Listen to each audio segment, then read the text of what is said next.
alerte, alerte, alerte, SOS. Situation où ils ont un quartier dans nous, on a limité, c'est catastrophique. Je connais bien ces quartiers dans nous. La situation est dramatique.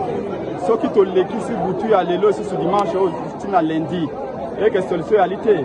Lobby na quartier dans nous, du 7e rue limité, tu vois que le côté Bibende. Depuis Mboulé Betaki, mon lobby, jusqu'à dimanche matin, la situation est dramatique. Nous devons comment la population voit tourner comme moyen de transport. Encore que boîte en gros d'autres ne biscuits ne sauter.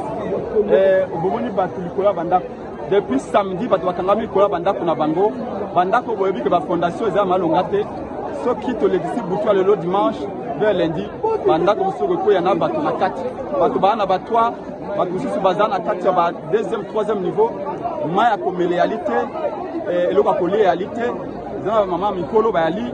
Bato ba malade bayali bana mike bayali c'est rôle ya gouvernement balobi gouverner c'est prévoir. Il faut pas que Félix Tshisekedi d'ailleurs ça sur le pôle tango élection à Nilango mais Salamaka on ne peut rien prévoir face à une catastrophe naturelle. Si on peut prévoir balobi gouverner c'est anticiper.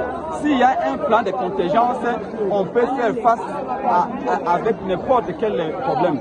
Les Alimboula, c'est vrai, nous avons mais on peut limiter les dégâts. On peut limiter les dégâts. Un, bâtir la bacano rapide et il y a ébélé pour la population. Deux, hélicoptère militaire. Hélicoptère militaire, où il y a un andolo à bâtir Dayango, il y a un plan général, photographie générale de la situation. Pour pas faire ça, il y a un canon information, il faut pas que les dirigeants qui évacuent. Parce que Banda va continuer à monter le moteur. Banda peut être beaucoup plus fragile que Bamoussous. C'est ça demande au principal parce que je suis ici sur le quartier d'Anou, dans 17e rue limité, c'est là où j'ai grandi, je connais bien les lieux. Mais c'est Félix Tshilombo Kawa en 2019, je Koko, alors lui Bazako Tonga Dig Awa.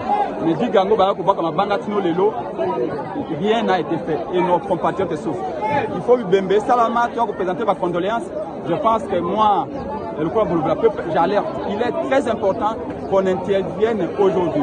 À quoi sert le pouvoir? Pourquoi tout le monde a le pouvoir? Ils apprennent à ils apprennent à intervenir.